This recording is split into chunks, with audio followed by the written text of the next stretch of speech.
ప్రత్యేకంగా master plan రూపొందించి విశాఖను అభివృద్ధి చేస్తున్నామని మంత్రి నారాయణ తెలిపారు. విశాఖ అభివృద్ధిని దృష్టిలో ఉంచుకొని సెమీ రింగ్ రోడ్ నిర్మిస్తున్నామని చెప్పారు.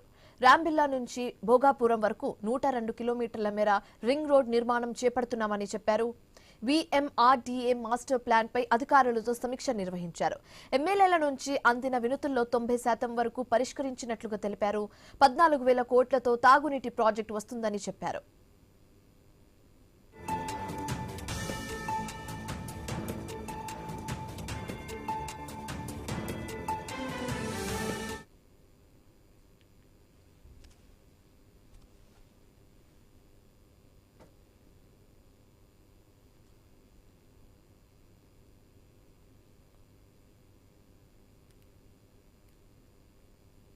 ఇంపార్టెంట్ ఏంటంటే మెట్రో వాళ్ళు మళ్ళీ రీసర్వే చేయమని సెంట్రల్ గవర్నమెంట్ యాక్చువల్గా ప్రకటించింది.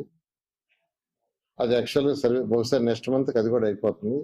అది కూడా అయిపోతే కేంద్రంతో మాట్లాడి ఆ మెట్రో కూడా శాంక్షన్ చేసుకుంటాం. ఆ విధంగా ఫ్యూచర్లో భోగాపురానికి పోయేదానికి ట్రాఫిక్ కంజెషన్ లేకుండా చేయడం జరుగుతుంది.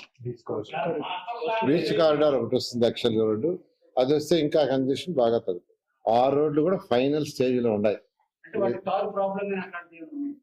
కొద్దిగా చిన్న ప్రాబ్లం, ఇది ప్రపంచం మొత్తం ప్రాబ్లం, మన ప్రాబ్లమే కాదు, ప్రపంచం మొత్తం ఉన్న ప్రాబ్లము.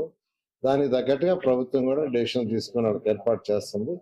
ఒక 10 రోజులు 15 రోజులు కొద్దిగా డిలే అవుతుంది, అంతకుమించి కాదు. తర్వాత అన్నిటికంటే ఇంపార్టెంట్ ఏంటంటే మెట్రో వాళ్ళు మళ్ళీ రీసర్వే చేయమని సెంట్రల్ గవర్నమెంట్ యాక్చువల్గా ప్రకటించింది. అది యాక్చువల్గా సర్వే బహుశా నెక్స్ట్ మంత్కి అది కూడా అయిపోతుంది. అది కూడా అయిపోతే కేంద్రంతో మాట్లాడి ఆ మెట్రో కూడా శాంక్షన్ చేసుకుంటాం. ఆ విధంగా ఫ్యూచర్లో భోగాపురానికి పోయేదానికి ట్రాఫిక్ కంజెషన్ లేకుండా చేయడం జరుగుతుంది.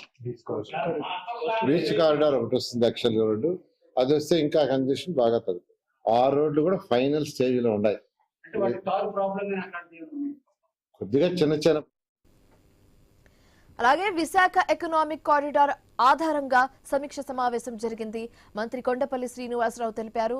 అన్ని ప్రాజెక్టులపై చర్చించామని చెప్పారు. ఉత్తరాంధ్ర ప్రత్యేక అభివృద్ధి జోన్ గా మారుతుందని కొండపల్లి స్పష్టం చేశారు.